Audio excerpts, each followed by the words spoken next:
but this is actually through all your test data. You may need to actually, we're going to stop here to discuss random.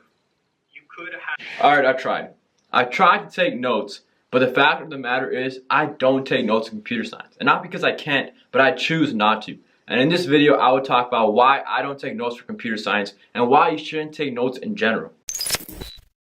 So I don't take notes for my computer science classes and really for any of my classes in general. But since I love CS, I'll be talking more about that in this video. But even if you're not a computer science major, these tips apply to any major, any field of study. Now, if you're a student, I'm sure you have OneNotes that look like this with nice pretty colors, rainbows, and unicorns. And you don't have notes that look like this. But I do want to preface and say that once I stopped taking notes, I started performing way better in all of my classes. And hopefully by the end of this video, you can use what I say to develop a better note-taking strategy for yourself. So the first thing I would like to talk about is that you are missing the point by taking notes during class. When you're taking notes, your head is down.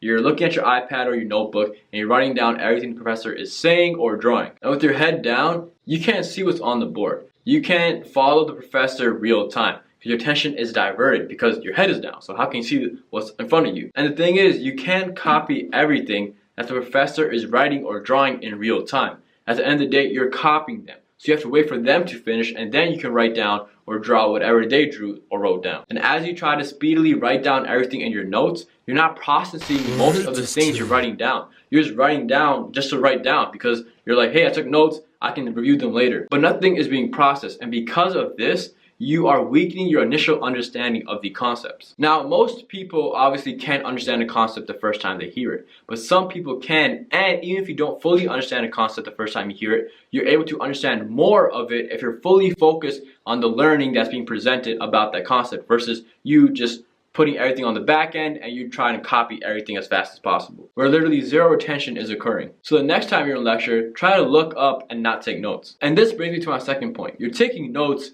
just to memorize things later on anyways. So if you're taking notes to memorize things later on, why not just take notes on the recorded lecture? With Zoom and Panopto, we are blessed in the fact that we have lectures that are now recorded. We can go back and watch these lectures at a later time. So it's even better to not take notes and just listen to what the professor is saying or doing the first time around. And if you really want to take notes to memorize things, then why not take notes the second time you watch the lecture? And this helps in two ways. First of all, like I said, you want to have a strong initial understanding. So by not taking notes and not diverting your attention, you can improve your chances of having a strong initial understanding of the concepts the first time you're in lecture. And the second way it helps is because you understand something better the second time you hear it or the second time you see it. So when you watch the lecture for the second time and you're taking notes on it, that's when connections will be made. You'll be like, hey, I remember hearing that, or I remember him explaining that. And with these connections being made, you're deepening your understanding of the concept. This way you have to spend less time studying when exam day comes up. Now tip number 3 is it's better to brain dump afterwards anyways. By writing down exactly what you learned right after class,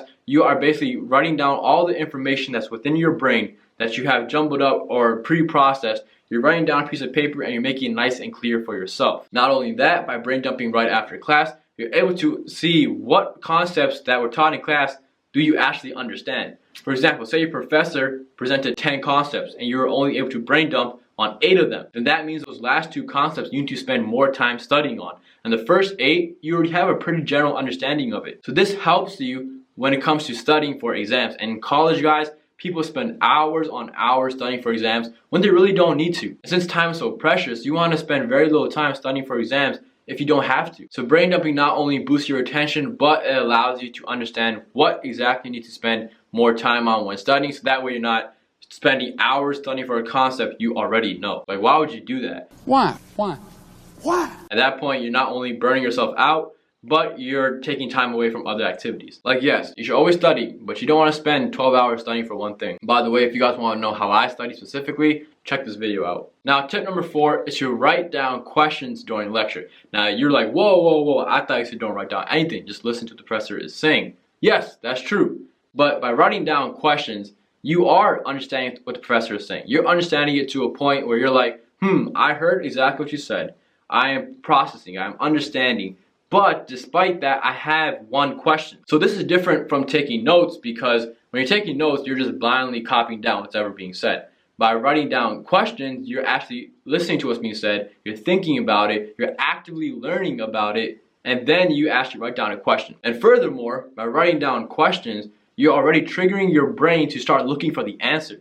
Like once the question's on the paper, your brain will always be looking for the answer. So everything you hear in class, you're gonna hear it 1,000 times better. Because from that point on, every new piece of information your professor says, your brain will be like, is that the answer to the question? And science has shown that this boosts memory retention and learning ability to a very high extent. Now the last tip is to take notes. Just kidding. Take notes as you relearn the content for the second time for your upcoming exam. So I've been doing this for the past 5 years, and it's literally made all the difference in my exam preparation. Since I'm focusing on the understanding during lecture, my notebook's pretty blank when it comes to exam time. Now you guys may be like, oh, that's really bad. But this actually opens up for the perfect routine. Because at this point, I can go through the lecture videos, skip through, put on 2 times speed as everyone does, and write down the information once again. But this is different because when I'm writing down this information, I've already heard this way before. So now I'm writing down connections. I'm writing down things that I'm like, oh, that makes a lot of sense now. Because this is information that I've already been exposed to. I've already heard this.